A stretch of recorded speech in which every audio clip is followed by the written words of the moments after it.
الحمد لله والصلاة والسلام على رسول الله وعلى آله وصحبه ومن والاه وبعد. Après cette révision, poursuivons notre cours pour finir ce chapitre, Inch'Allah Ta'ala, en cette soirée.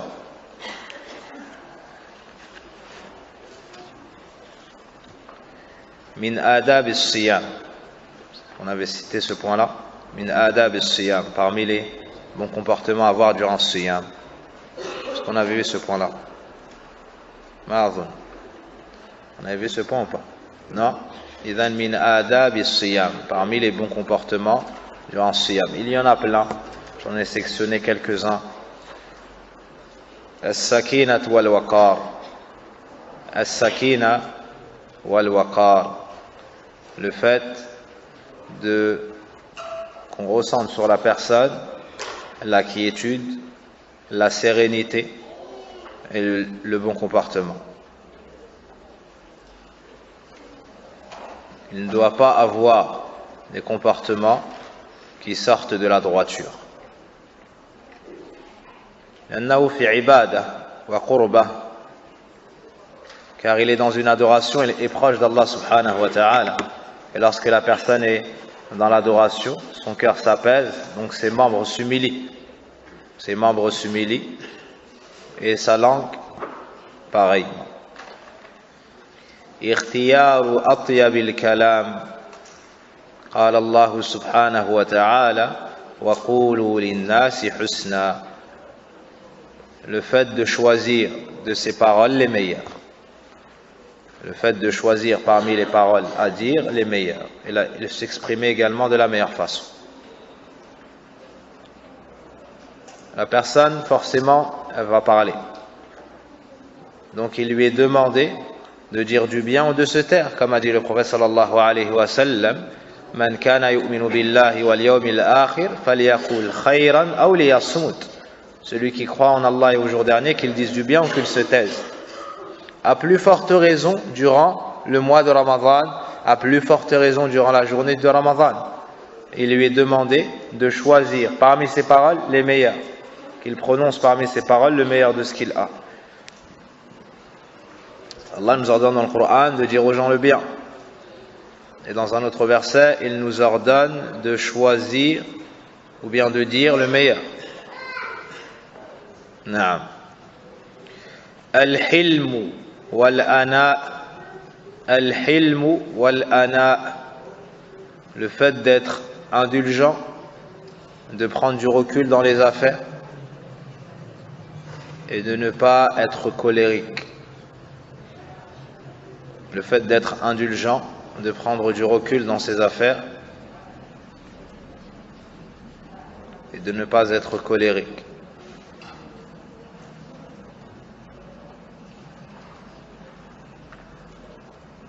Par exemple, avant de t'exprimer, tu médites, tu réfléchis à ta parole, à la portée de ta parole, aux conséquences des mots.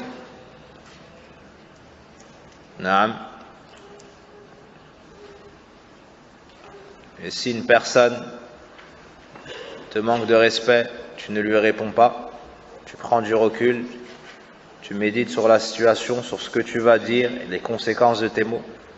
Naam. Même si la personne mérite. Tu as du hilm. Al-afu. Al-afu. Fait d'être indulgent et d'excuser les gens pour leurs fautes.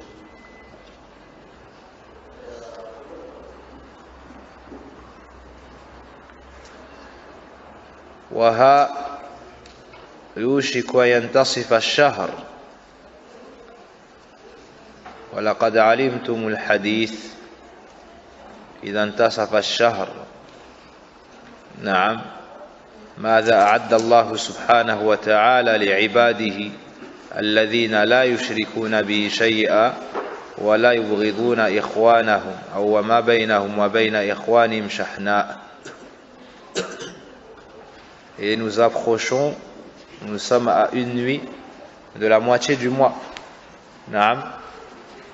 environ une nuit de la moitié du mois, et vous avez tous su le hadith dans lequel le prophète sallallahu alayhi wa sallam nous dit, lorsque nous arrivons à la moitié du mois de Sha'ban, Allah pardonne à tous ses serviteurs, sauf à deux personnes. Al-Mushrik, le polythéiste, Fa'il shirk, et celui qui est indifférent avec son frère. Celui avec qui il est en dispute ou autre. Sans sabab ou sans mujib shar'i, sans qu'il n'y ait une chose dans la religion qui impose cela, sans qu'il n'y ait une chose dans la religion qui rend légitime cela ou qui impose cela. Naam.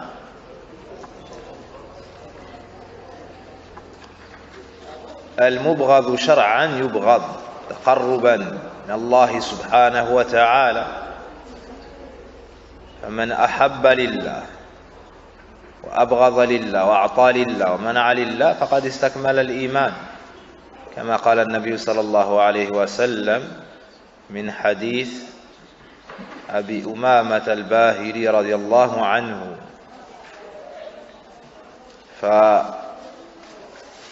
لنصلح أنفسنا وذات البين.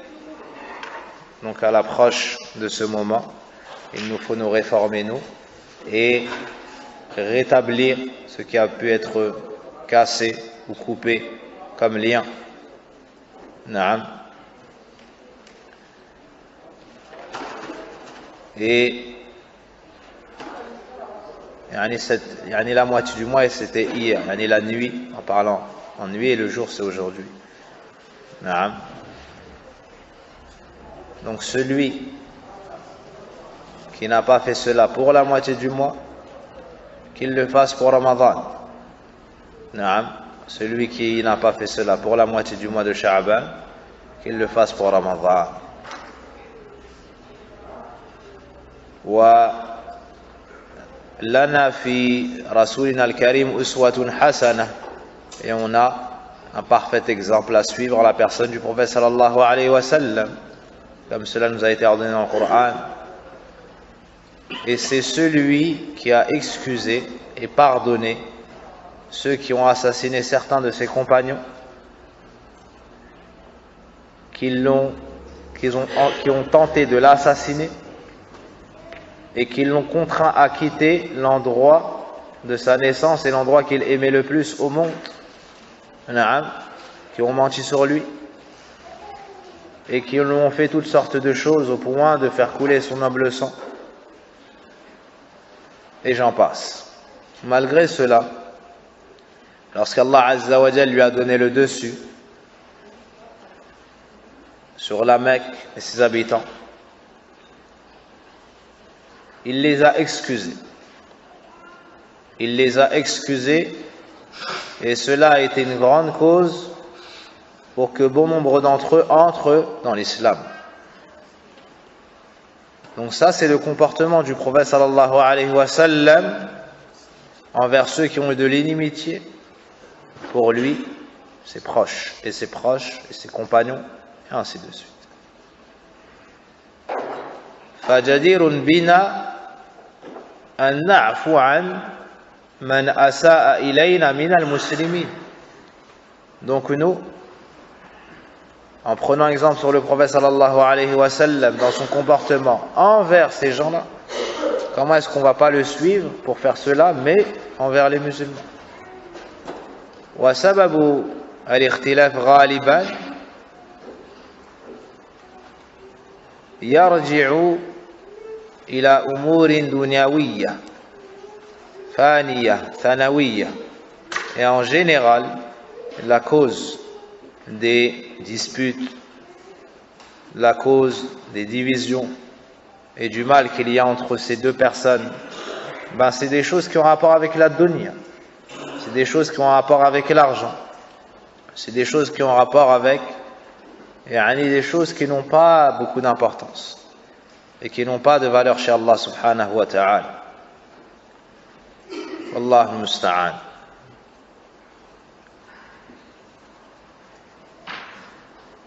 يقول النبي صلى الله عليه وسلم الراحمون يرحمهم الرحمن يرحم من في الأرض يرحمكم من في السماء. Ceux qui ont de la pitié, le tout miséricordieux aura de la pitié envers eux. Faites miséricorde à ceux qui sont sur la terre, celui qui est dans les cieux, Naam, vous fera miséricorde. Naam. C'est-à-dire celui qui est élevé dans l'élévation. Subhanahu wa ta'ala. Le point suivant, notez makruhatus siyam, les choses détestables durant le jeûne. Makruhatus siyam.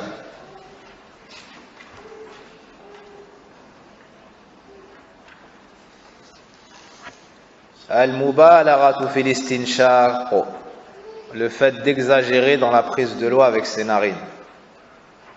Lorsque la personne fait le wudu, as-sunnah, c'est d'exagérer dans la prise d'eau. Naam, lorsqu'on inspire l'eau de par le nez pour se moucher, lorsqu'on fait le wudu. As-sunnah, c'est le mubalagh. Naam. Illa an takuna sa'ima, sauf lorsque tu jeûnes. Sauf lorsque tu jeûnes. Car le prophète alayhi salatu wassalam a dit baligh fil istinshaq illa an takuna sa'ima. Donc ceci est détestable. Deuxièmement, dhawqu at-ta'am li ghayri haja, le fait de goûter la nourriture sans nécessité. Par exemple, la personne cuisine et c'est un repas où elle n'a pas besoin de mettre du sel, où elle n'a pas besoin de mettre de sel. Donc elle n'a pas à vérifier si le repas est assez salé ou non. Naam, du fait qu'elle maîtrise ce repas. C'est parfaitement cuisiné ce repas. Elle n'a même pas besoin de goûter.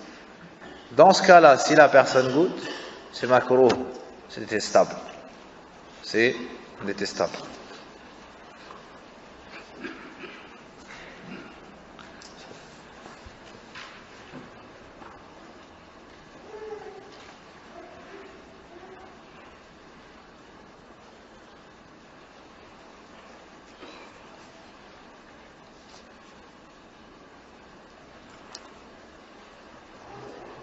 J'allais faire une remarque sur l'époque dans laquelle nous vivons et la maîtrise de la cuisine, mais je vais m'abstenir afin de rester dans le sujet et ne pas comparer ce qui n'est pas comparable avec nos mères. Rahimahumullah. Rahimahumullah.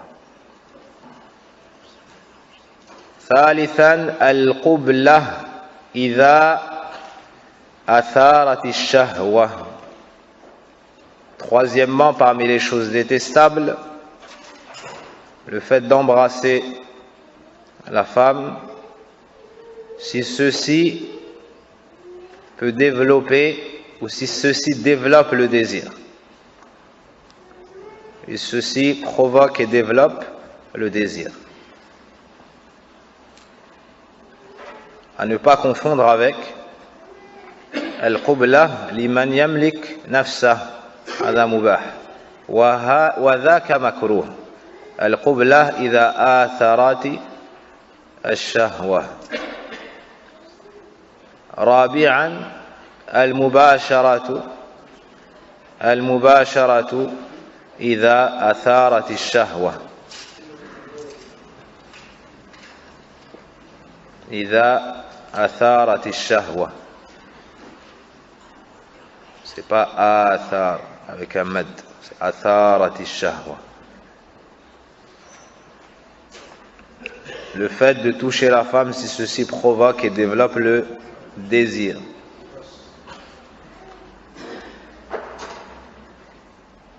خامسا التفكير في الجماع, le fait de penser aux relations avec l'épouse.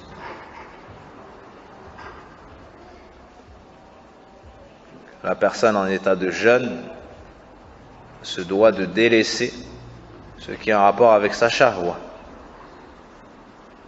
Donc, at-tafkiru fil jima', le fait de penser aux relations.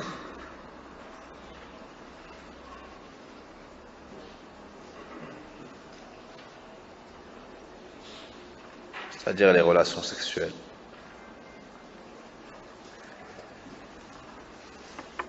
وأخيرا اكتبوا من حكم الصيام وفوائده.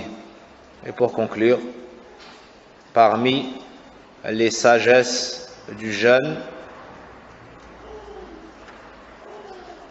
et ses effets profitables, ou bien parmi les sagesses du jeûne et son utilité.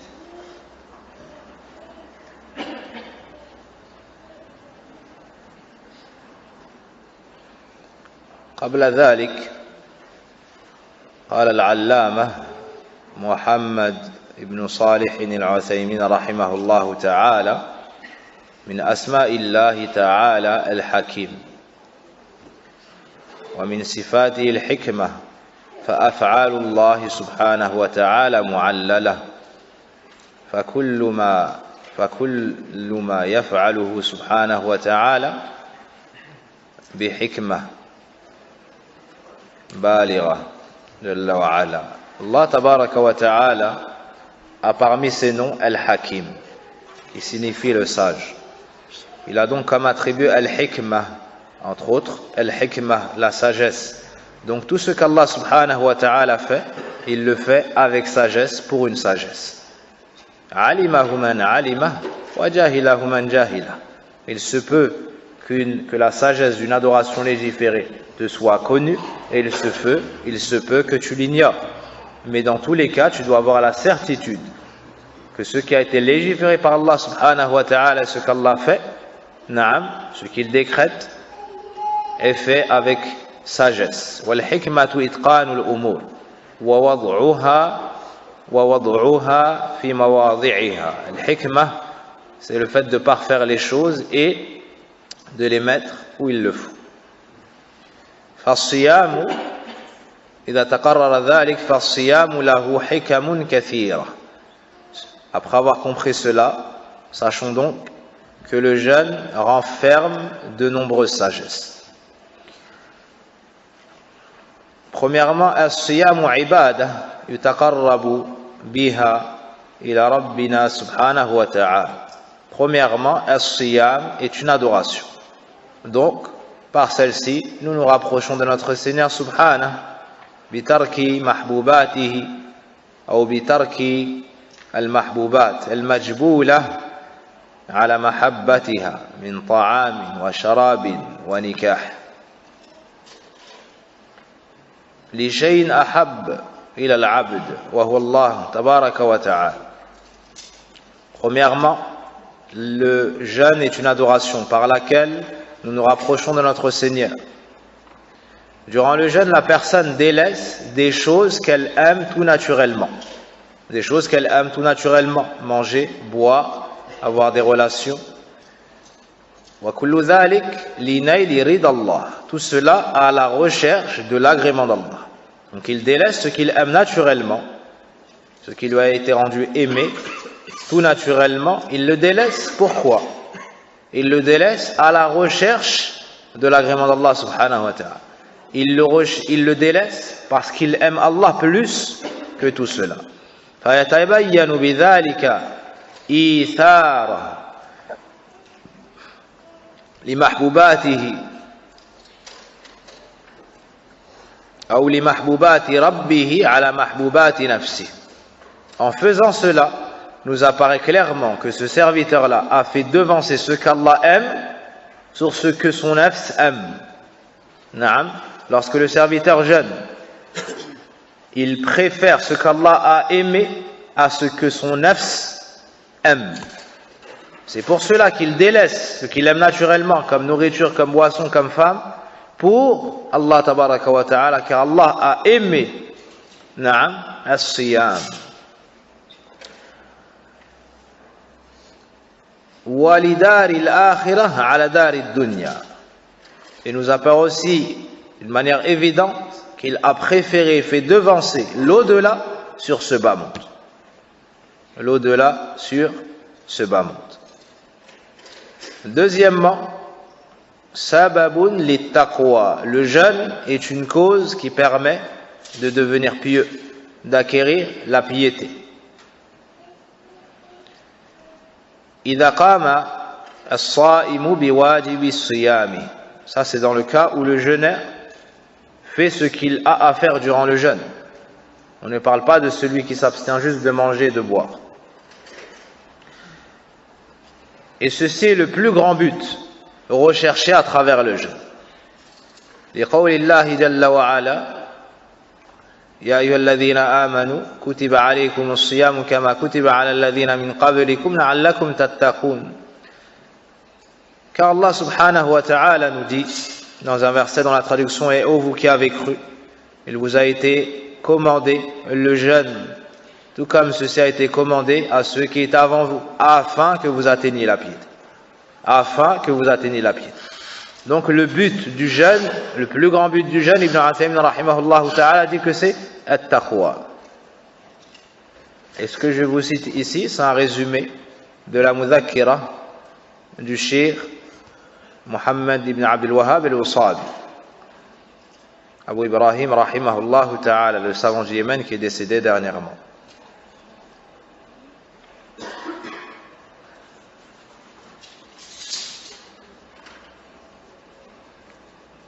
Et ne pense pas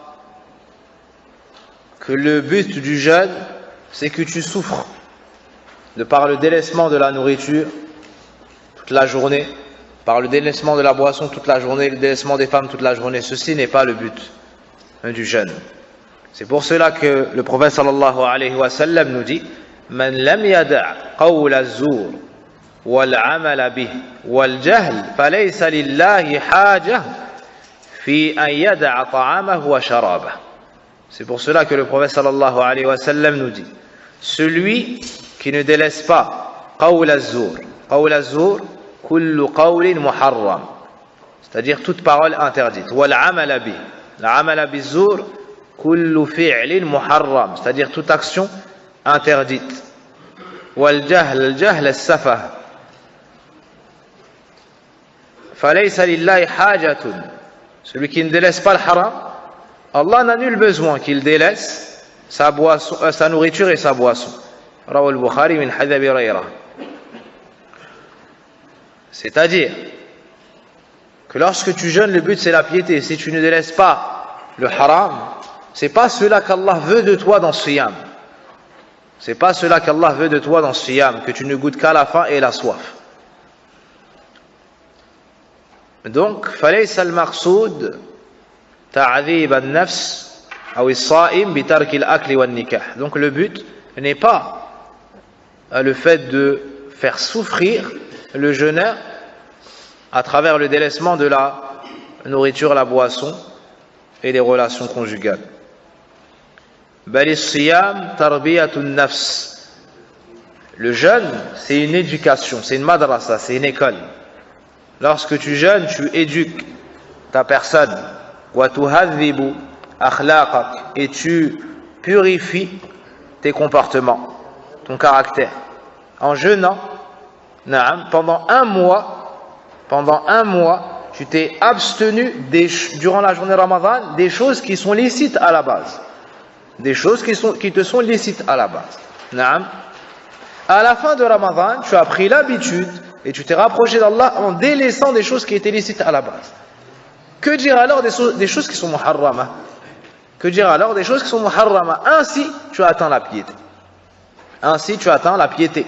Car tu ajoutes à cela fi'lu at-ta'at, la mise en pratique des ordres d'Allah subhanahu wa ta'ala. Donc en résumé, le jeûne, c'est une école dans laquelle tu t'éduques. Ça purifie ton âme et tes caractères, tes comportements. Wa tastaqim ala ta'atillah. Et tu observes la droiture par cela sur les ordres d'Allah subhanahu wa ta'ala.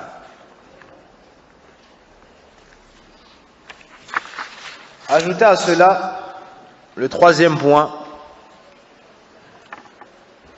As-siyam yad'u ila shukr. As-siyam t'appelle à être reconnaissant, anta ayyuhal ghani, au toi qui a la suffisance, au toi qui a des richesses. فَيَعْرِفُ الْغَنِي قَدْرَ نِعْمَةِ اللَّهِ عَلَيْهِ بِالْغِنَى. Le riche, à travers le jeûne, se rend compte du bienfait d'Allah sur sa personne, na'am, avec ses richesses.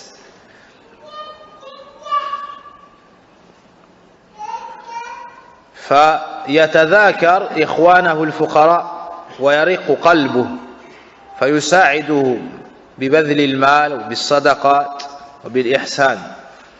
Donc le riche, à travers le jeûne, se rappelle le bienfait d'Allah Azza wa Jal. Il se rappelle qu'Allah lui a donné des biens, de l'argent. Durant la journée, il a eu faim. Durant la journée, il a eu faim. Mais à l'heure du Maghrib, il trouve de quoi rompre son jeûne.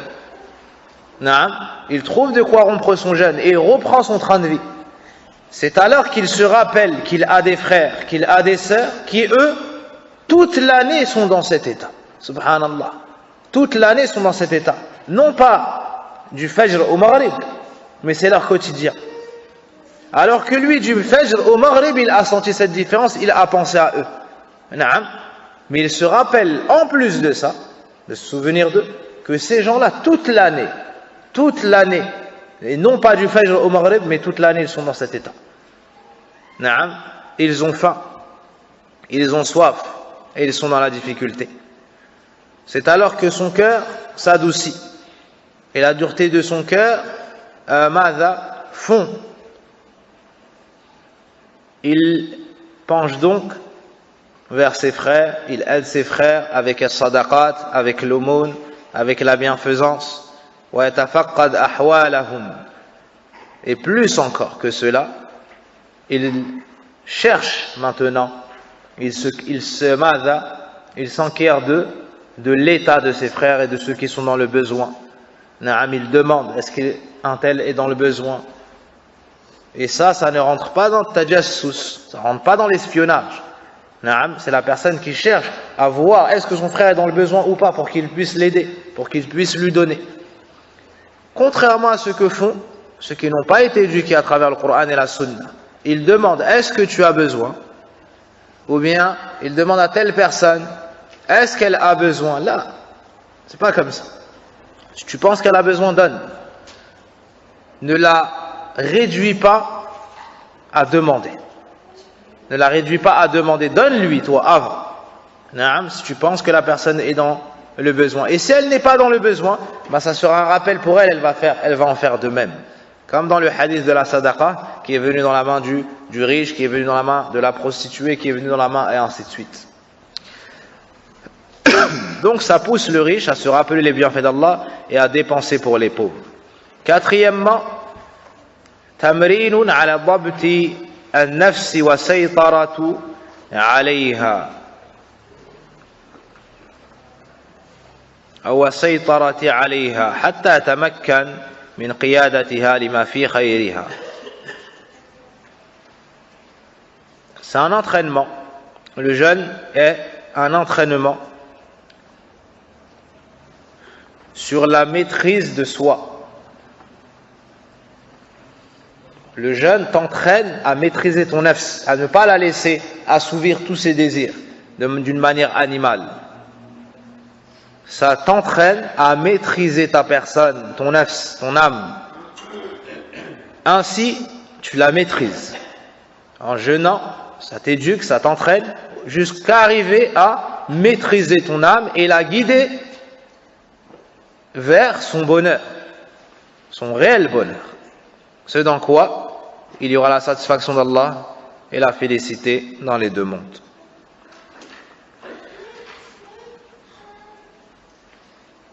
ويبتعد عن أن يكون إنسانا bahimiyan. Aussi la personne, à travers le jeûne, s'éduque pour ne pas agir d'une manière animale. Les animaux ne contrôlent pas leurs pulsions. lorsqu'ils penchent vers une chose, ils ne peuvent réfléchir et prendre du recul. Le jeûneur maîtrise sa personne et l'empêche d'aller vers ses passions interdites. Et guide sa personne vers les choses qui lui apportent du bien, dans ce bas monde et ou l'au-delà. Cinquièmement, al-fawaidu as-sihhiyya wal-badaniyya wat-tibbiyya. Tous les mérites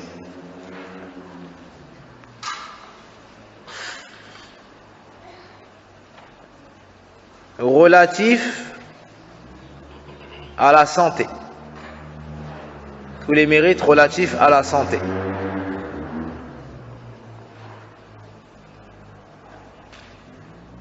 Dont la cause est le fait de peu manger et de laisser se reposer l'estomac et le tube digestif. Donc en mangeant peu, on laisse se reposer l'estomac et l'appareil digestif. De cela découle la bonne santé et repousse certaines maladies. Ça prévient contre certaines maladies, ça soigne d'autres. Alhamdulillah. Actuellement je retire le micro mais j'ai pas eu le temps.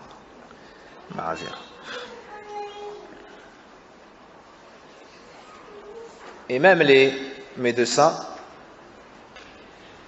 affirment cela. Même les médecins affirment cela.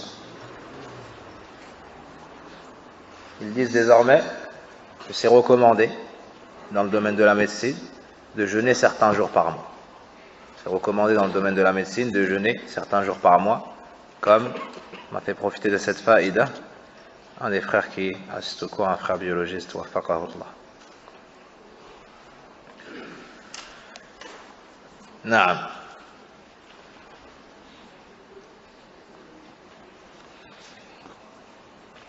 Sixièmement, tahqiq as-sabr. Tahqiq as-sabr. Concrétiser l'endurance. Comme vous le savez tous, as-sabru yanqasimu ila thalathati aqsam. Comme vous le savez tous, l'endurance se divise en trois. L'endurance est de trois types. Sabrun ala ta'atillah. L'endurance dans l'obéissance d'Allah. Le fait de rester constamment dans l'obéissance d'Allah. Sabrun an ma'asiyatillah. Deuxièmement, être endurant face à la désobéissance d'Allah. C'est-à-dire tu luttes afin de ne pas tomber dans le péché. Troisièmement, sabrun ala aqdarillahi al-mu'lima. Troisièmement, le fait d'être endurant lors du décret d'Allah Azza wa Jal. Lors du décret d'Allah subhanahu wa ta'ala, qui peut être quelque peu difficile à supporter pour toi. En jeûnant, la personne concrétise cela. En jeûnant, la personne concrétise l'endurance. Et il découle donc de cela tout le bien. Pourquoi? لأنه مع الله لأنه يحبه الله لأنه يوفى أجره بغير حساب إلى غير ذلك. قال الله سبحانه وتعالى والله مع الصابرين إن الله مع الصابرين وقال الله إنما يوفى الصابرون أجرهم بغير حساب. Allah nous dit, dans les versets dont la traduction est, et Allah est avec les endurants. Certes, Allah est avec les endurants. Dans Surat Al-Imran et l'autre dans Surat Al-Anfal. Et dans Surat Al-Zumar, certes Allah rétribue, ou bien certes les endurants seront rétribués par une récompense inestimable.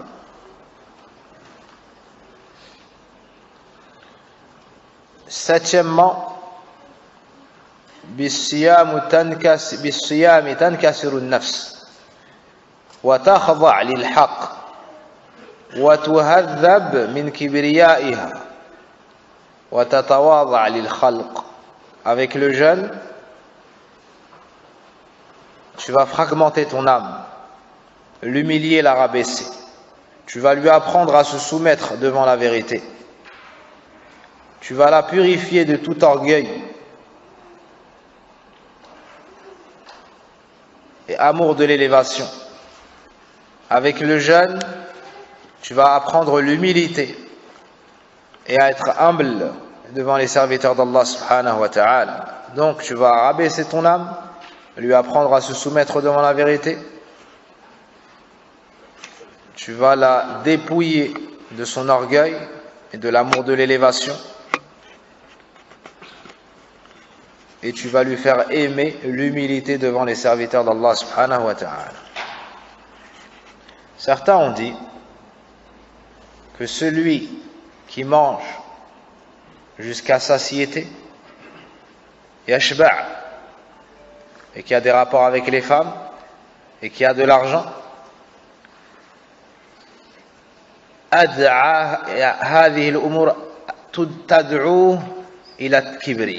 ces choses-là font qu'il se sent supérieur aux autres. Alors que le fait d'avoir l'estomac vide, éloigné des femmes, ça pousse au tawadu', ça pousse à être humble, à ne pas se gonfler d'orgueil. Huitièmement, tadyiqu majra shaytan. Tu resserres le conduit dans lequel court ash-shaytan. Tu resserres le conduit et l'espace dans lequel court ash-shaytan. Le prophète sallallahu alayhi wa sallam nous enseigne que shaytan court dans le fils de Adam comme circule son sang.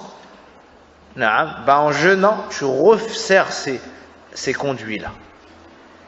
Tu resserres ces conduits-là.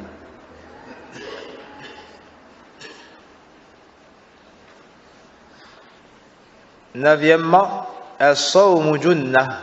Le jeûne, c'est un bouclier, c'est un rempart. Junnatun min al-ma'asi wa junnatun min an-nar. C'est un rempart contre plusieurs choses. Parmi ces choses-là, les péchés et l'enfer. Celui qui jeûne, il jeûne en immensifiant son jeûne. Il jeûne, il délaisse volontairement les péchés. C'est donc un rempart contre les péchés. Il a le choix. Mais par respect pour son jeûne, par crainte d'Allah Azza wa Jalla, il délaisse les péchés, qu'il n'a pas délaissés pourtant dans l'année. Wallah musta'an. Aussi, c'est un rempart contre le feu de l'enfer. Car la cause de l'enfer, c'est quoi? C'est les péchés. La cause de l'enfer, c'est les péchés. As-sawmu intisarun ala an-nafsi wa shaytan. En jeûnant, Allah Azza wa Jalla t'accorde la victoire contre ton nafs, contre ta personne, ton âme, et contre le shaytan. Anta fi dunya, dans ce bas monde, tu mènes un combat. Tu mènes un combat sans cesse contre ta personne. Ta personne t'appelle à la gauche, toi tu la tires vers la droite. Elle t'appelle à descendre, tu la tires vers le haut. Elle t'appelle à la fainéantisme, la paresse, toi tu la pousses vers el nashat, wal jid, wal ijtihad, à faire des efforts, ainsi de suite. Elle t'appelle à dormir, tu l'appelles à rester éveillé. Elle t'appelle au péché, tu l'appelles à l'obéissance. C'est un combat. C'est un combat. C'est pour cela que bienheureux sera celui qui l'aura purifié. Qad aflaha man zakkaha. Aussi, tu es dans un combat contre qui? Ash-shaytan. Ash-shaytan a pris l'engagement de tous, ou bien d'égarer tous les fils de Adam. D'égarer tous les fils de Adam. Donc tu es dans un combat. Tu es dans un combat. Lui, il veut t'amener en enfer, et toi, tu as l'obligation d'affranchir ton âme pour la rentrer fil jannah. Bi'idhnillahi subhanahu wa ta'ala wa rahmatih. Donc en jeûnant, tantasir alayhim. En jeûnant, Allah t'accorde la victoire. T'accorde la victoire.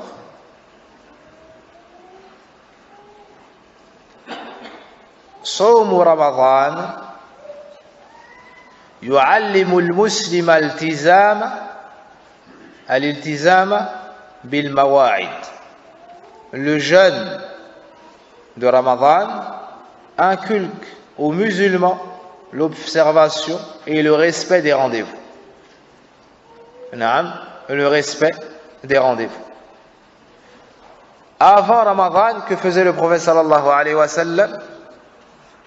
Il était très attentif à la nouvelle lune. Puis à l'annonce du jeûne. Commence ensemble. Puis il y a Sahar. Tu dois t'arrêter un moment. Il y a Al-Fajr. Tu dois t'arrêter à un moment précis. Puis il y a Al-Maghrib. Tu coupes à un moment précis. Et ainsi de suite. Puis il y a Al-Madha, Ru'yatu Shawwal, la nouvelle lune du mois de Shawwal. Il y a l'Eid. Donc, Ramadan, ça éduque le musulman à respecter les rendez-vous. Wa astaghfirullah. الصيام أو صيام شهر رمضان يوحد صفوف المسلمين على طاعة الله سبحانه وتعالى وهذا أمر عظيم جدا ومن مقاصد الشريعة. Le jeûne de Ramadan unit les rangs des musulmans et il les unit dans l'adoration d'Allah subhanahu wa ta'ala, et ceci fait partie des plus grands buts dans la législation d'Allah subhanahu wa ta'ala. Ils jeûnent ensemble un mois complet, que ce soit à Madha, dans les pays arabes, que ce soit en Europe, que ce soit, et ainsi de suite, ou même aux États-Unis. Al-Muslim, il jeûne le mois comme jeûne le musulman en France, comme jeûne le musulman au Yémen, comme jeûne le musulman en Arabie Saoudite, ou en Afrique. Donc ça unit les musulmans de la terre sur l'adoration d'Allah subhanahu wa ta'ala. Wa hadha amrun laysa bil hayyin.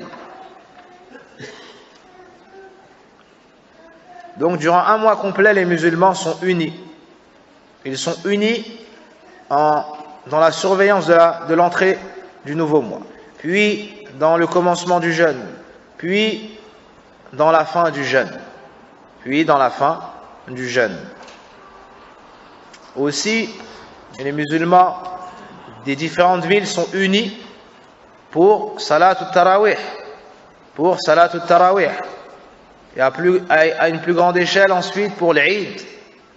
Donc les musulmans apprennent à se connaître, se fréquentent, s'entraident dans le bien, s'unissent.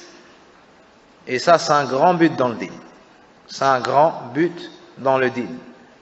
وهذا المقصد العظيم لا يتحقق إلا بنبذ الشرك وبتحقيق التوحيد ونبذ البدع بتحقيق اتباع النبي صلى الله عليه وسلم والكل على فهم سلف الأمة. Et ce grand but ne peut se concrétiser si ce n'est avec trois grandes bases prises du Coran et de la Sunna, comme l'a expliqué l'imam Ahmed rahimahullah ta'ala, en disant nos bases sont au nombre de trois. Le suivi du Coran, de la Sunna, selon la compréhension des pieux prédécesseurs. Et d'une manière différente, tu peux dire enlever tout polythéisme en concrétisant at-tawhid. Enlever toute innovation en concrétisant le suivi du prophète sallallahu alayhi wa sallam. Et comprendre la religion à la manière des pieux prédécesseurs, c'est-à-dire les compagnons et ceux qui les ont suivis avec excellence. Si ces trois choses-là se concrétisent, alors la communauté s'unit. Naam. Wallahu musta'an. 13e, خلوف فم الصائم أطيب عند الله من ريح المسك. La laine du jeûneur est plus aimée chez Allah que l'odeur du musc. Non pas que les odeurs se mélangent chez Allah subhanahu wa ta'ala, mais c'est plutôt car cette odeur qui à la base chez nous est détestable, atharu ta'a fasarat 'inda Allah subhanahu wa ta'ala atyab min rih al-misk. Cheikh Suleiman Ruhaili hafidahullah ta'ala dit non pas que les odeurs se mélangent chez Allah, c'est-à-dire que la laine du jeûneur, ça n'a pas une bonne odeur. Pourtant dans le hadith on lit que c'est plus aimé chez Allah que l'odeur du parfum ou du musc. Cheikh explique cela et dit non pas que les odeurs se mélangent chez Allah, mais c'est plutôt car c'est l'effet d'une obéissance, d'une adoration. C'est l'effet d'une obéissance, d'une adoration. Naam, subhanallah. Ainsi, celui qui a une faible foi dans l'ittiba', dans le suivi du prophète sallam, lorsqu'on le regarde et qu'il est étranger, naam, comme celui qui ne veut pas laisser descendre son vêtement sous ses chevilles parce qu'il a peur que cela soit dans le feu, comme le prophète sallallahu alayhi wa sallam l'a dit, ma asfalul ka'bayn fahuwa fin nar. Tout ce qui descend en dessous des chevilles, c'est dans le feu. Certains, lorsqu'ils entendent ce hadith, ils ont eu la science. Ils ont eu la science. Naam. Puis, ils ont aimé cette action. Puis, ils ont eu la ferme intention de la mettre en pratique. Mais au moment de passer, ils savent comment la faire, il faut être sincère. Mais au moment de passer à l'action, ils se retrouvent étrangers dans leur société. Et ils ont peur des reproches. Ou ils passent à l'action et on se moque d'eux. Alors il dit, moi je ne veux pas qu'on se moque de moi, et il laisse descendre son vêtement sous ses chevilles. Là, ça c'est une obéissance. C'est une obéissance, donc c'est toi le plus beau. C'est toi le plus beau. Toi qui mets ton vêtement et qui fais attention à ce qu'il ne descende pas sous ses chevilles, tu es plus beau que l'autre. Même si on te regarde un regard, même si on essaye de se moquer de toi ou autre, c'est toi le plus beau, c'est toi le plus en conformité avec la sunna du prophète sallallahu alayhi wa sallam, fala tubali.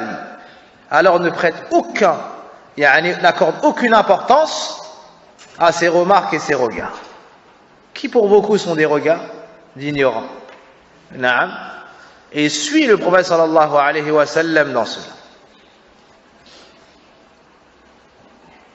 Le point suivant, le 14e, les sa'imi farhatan. Le jeûneur aura deux moments où il va grandement se réjouir. Le premier, c'est lequel? Naam. Inda al-fitr. C'est lorsqu'il va rompre le jeûne. Il va même faire la fête, l'Eid. Il est content. Pourquoi? Parce que les choses qui lui étaient interdites lui redeviennent permises. Lui redeviennent permises. Quel est le deuxième moment? Wa inda jazakallahu khayra inda liqa'i rabbih, lors de la rencontre avec son Seigneur. Pourquoi est-ce qu'il s'est réjoui fi dunya? Parce qu'il a arrêté de jeûner. Pourquoi il va se réjouir yawm al-qiyamah? Parce qu'il aura jeûné lorsqu'il va avoir la récompense qu'Allah Azza wa Jal va lui donner. Allah musta'an. 15e, du'a us-sa'imi mustajab. Les invocations du jeûneur sont exaucées. La turad. 16e, as-sawm yashfa'u li sahibihi. كما في حديث عبد الله بن عمرو عند أحمد وصححه الألباني رحمه الله. Le jeûne viendra intercéder. Le jeûne viendra intercéder en faveur du jeûneur. Le jeûne viendra intercéder en faveur du jeûneur et dira: ô mon Seigneur, je l'ai empêché de faire ce qu'il aime. Naam. Le jeûne va venir témoigner pour toi et intercéder en ta faveur. Allahu Akbar. Allah subhanahu wa ta'ala huwa shakur. Allahu akbar. Allah est celui qui t'a légiféré le jeûne, qui te l'a rendu obligatoire, qui t'a aidé à jeûner, puis il te récompense et ensuite il permet au jeûne de venir intercéder pour toi. Allahu akbar. Celui qui est reconnaissant envers toi à la base, c'est celui qui a besoin de toi. Naam. Il a besoin de toi. Alors quand tu lui fais un khair, il te remercie, il te récompense. Sahih? Allah subhanahu wa ta'ala, lui, c'est shakur par excellence. Parce que c'est lui qui t'a créé à partir de rien, tu ne pouvais pas venir tout ça. Puis c'est lui qui t'a donné l'irada, la volonté, et qui t'a donné al-quwwa, la force d'accomplir cette chose. Il t'a donné al-tawfiq, il t'a guidé vers la bonne action. Il te l'a légiféré, il t'a pas laissé comme ça, il t'a envoyé le prophète sallam, lui a révélé le Coran, pour qu'il te montre parfaitement comment l'adorer. Puis c'est lui qui t'a fait aimer l'adoration et t'a aidé à l'accomplir. Après tout cela, subhanallah, après tout cela, il te fait mourir, puis il te ressuscite, puis il y a le jugement, et il te récompense. Alors que c'est grâce à Allah subhanahu wa ta'ala. Malgré ça, il te récompense. Et il a créé Al-Jannah pour toi. Alors qu'Allah Azza wa Jal n'a aucunement besoin des meilleures de tes adorations. Des meilleures de tes adorations. فما أكرم ربنا سبحانه وتعالى هو الشكور.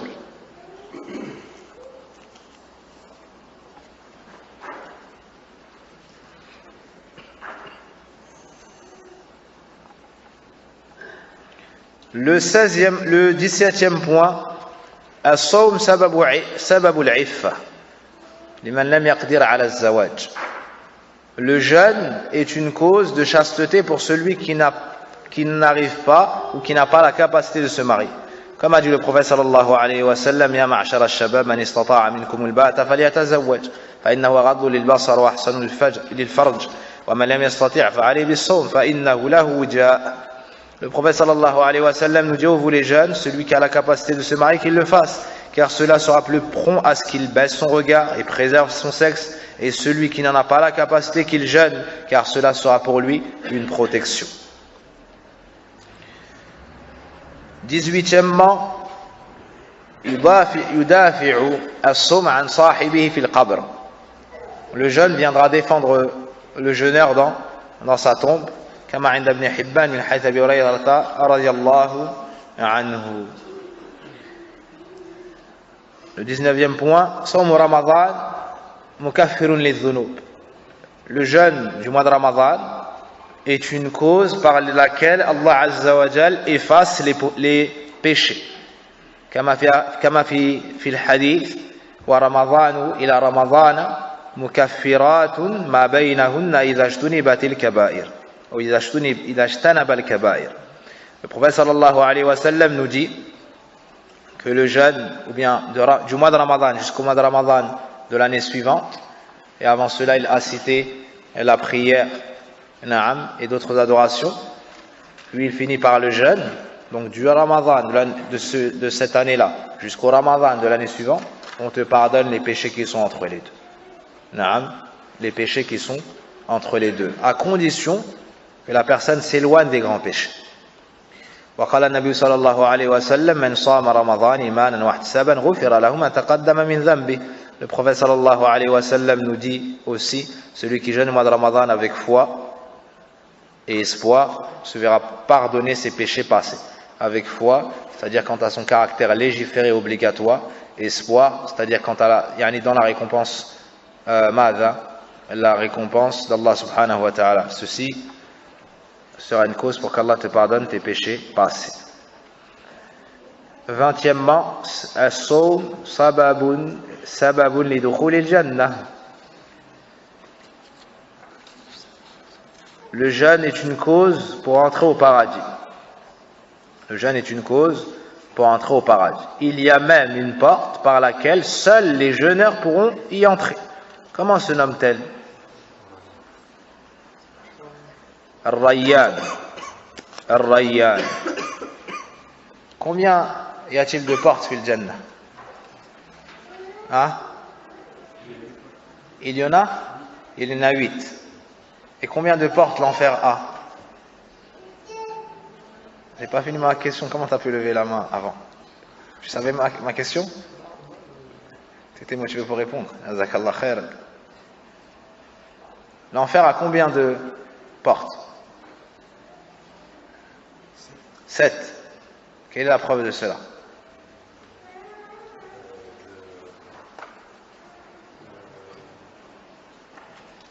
Ensuite, tu m'expliqueras, est-ce que de se tenir la tête aide à la mémoire, ou non. Naam. Donc,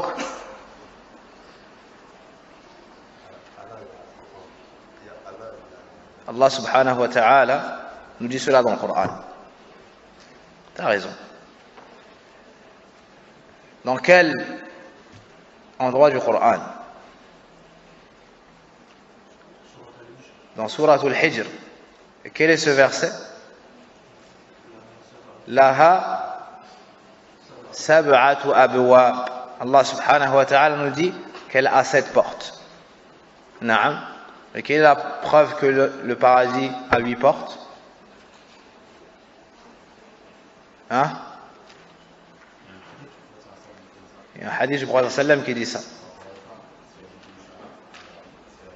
Par rapport aux femmes, celles obéissent à leur mari,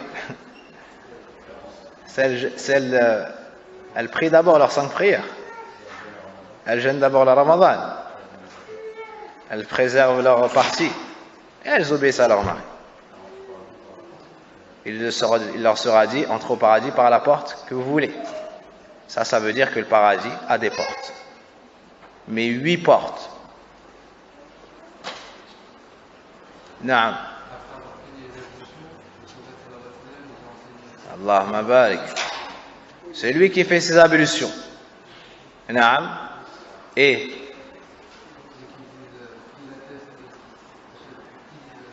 prononce l'attestation de foi. Futihat lahu, il lui sera ouvert les 8 portes du paradis. Naam, les 8 portes du paradis. Aïe. Un jour, le prophète sallallahu alayhi wa sallam a dit: Man asbaha minkum sa'ima. Qui est ce matin en état de jeûne? Qala Abu Bakr ana. Abu Bakr a dit moi. Le prophète sallallahu alayhi wa sallam a dit: qui est-ce qui a visité un malade? Abu Bakr a dit moi. Qui est-ce qui a suivi un cortège funéraire? Abu Bakr a dit moi. Le prophète a cité une autre chose encore. Puis le prophète sallallahu alayhi wa sallam a dit: ces choses-là ne se réunissent pas sur une personne en un jour sans qu'il fasse partie des gens du paradis. Et parmi ces points-là, il y avait la siyam. Donc la sawm, c'est une cause pour entrer au paradis. C'est une cause pour entrer au paradis. Le point suivant, as-sawm yuhadhibu al-akhlaq. Le jeûne purifie les caractères, les comportements. قال النبي صلى الله عليه وسلم فإذا كان يوم صوم أحدكم فلا يرفث ولا يصخب فإن سابه أحد أو قاتله فليقل إني صائم إني صائم. Le prophète sallallahu alayhi wa sallam nous montre cette sagesse en disant: lorsque l'un d'entre vous est dans son jour de jeûne, qu'il ne fasse pas de mal. Après, je ne sais pas traduire. Et si quelqu'un l'insulte ou le combat, qu'il dise: je suis en état de jeûne. Je suis en état de jeûne. Qu'est-ce qui nous traduit ce hadith? Ou qui me trouve une traduction? Qu'il dise donc: je suis en état de jeûne. Donc, ça, c'est une situation où on l'appelle à sortir de la maîtrise de soi. Sahih. Malgré ça, malgré les causes présentes et les circonstances atténuantes, on l'insulte, on le combat, malgré ça, il garde son sang-froid et il dit: inni sa'im. Ça, c'est dans le cas où il y a les causes présentes. Que dire alors lorsque ces causes-là ne sont pas présentes? Ça, c'est le fruit du jeûne. C'est qu'il s'éduque, il est calme, il ne parle pas fort, il ne dérange pas, il ne parle pas mal, il retient sa langue. Durant le jeûne, il a fait ça. Pendant 1 mois, il s'est éduqué. Est-ce qu'il a fait tout ça pour que le jour du Eid, il se laisse aller à insulter, à manquer de respect, à mal parler? Non, pendant 1 mois, il a patienté. Khalas, maintenant c'est devenu partie intégrante de son comportement. Et c'est en ça que le jeûne a pour but at-taqwa. C'est que ce que tu as fait durant le mois de Ramadan, il ne faut pas qu'à la fin de Ramadan, Tu le délaisses. Parce que celui pour qui tu as fait ça durant Ramadan, na'am, la yaghib fil ashhuril ukhra, n'est pas absent durant les autres mois. Bal inna Allah la yanam. Fadlan an yamut. Allah Azza wa Jalla ne dort pas. Na'am, Allah ne dort pas. Comment est-ce qu'il pourrait mourir?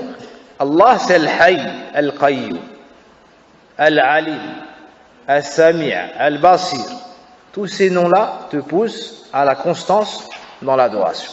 Savoir qu'Allah est savant. Donc ce que tu as fait durant Ramadan, après Ramadan, avant, après Ramadan, durant Ramadan, Allah le sait, donc il va te récompenser. Naam. Allah est Sami', il entend ce que tu dis pendant Ramadan, avant Ramadan, après Ramadan. Donc si tu dis du bien, il va te récompenser. Allah est Basir, il est clairvoyant avant Ramadan, pendant Ramadan, après Ramadan. Donc si tu fais du bien, il va te voir, donc te récompenser. C'est le vivant qui ne meurt jamais. Naam. La ta'khudhu sinatun wala nawm. Il n'est ni sujet à la somnolence, ni au sommeil. Donc il n'y a pas un moment où Allah Azza wa Jal sera distrait. Tout ce que tu fais, naam, tout ce que tu fais, même la bonne opinion que tu as d'Allah Azza wa Jal, pour cela Allah Azza wa Jal te récompense. Pour cela Allah subhanahu wa ta'ala te récompense. Donc ça c'est un point très très important. Il ne faut pas attendre Ramadan pour le mettre en pratique, mais c'est un point très important qui se concrétise plus facilement durant le mois de Ramadan, c'est avoir un bon comportement. Avoir un bon comportement. Même certains parents, naam, qui ne connaissent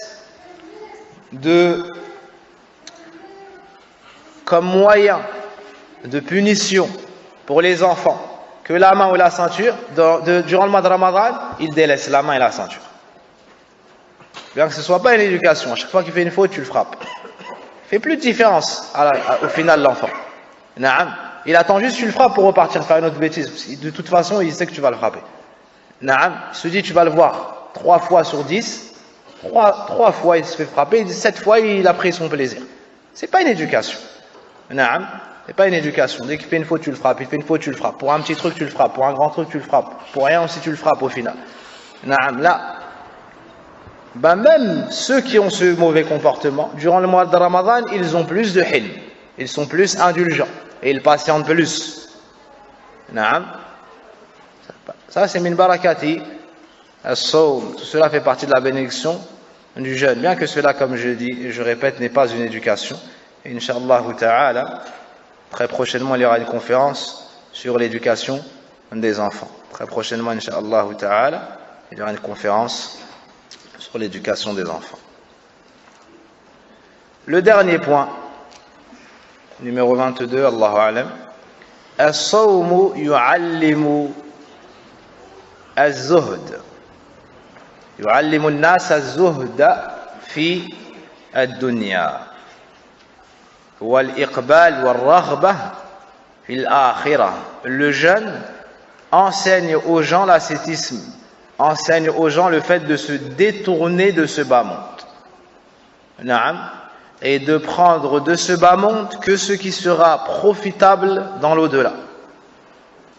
Le jeûne pousse et motive le serviteur à prendre ses provisions pour l'au-delà. Il se rend compte que la dunya, elle ne dure pas. Que la dunya, elle ne dure pas, qu'il faut qu'il prépare son au-delà. Wallah al-musta'an.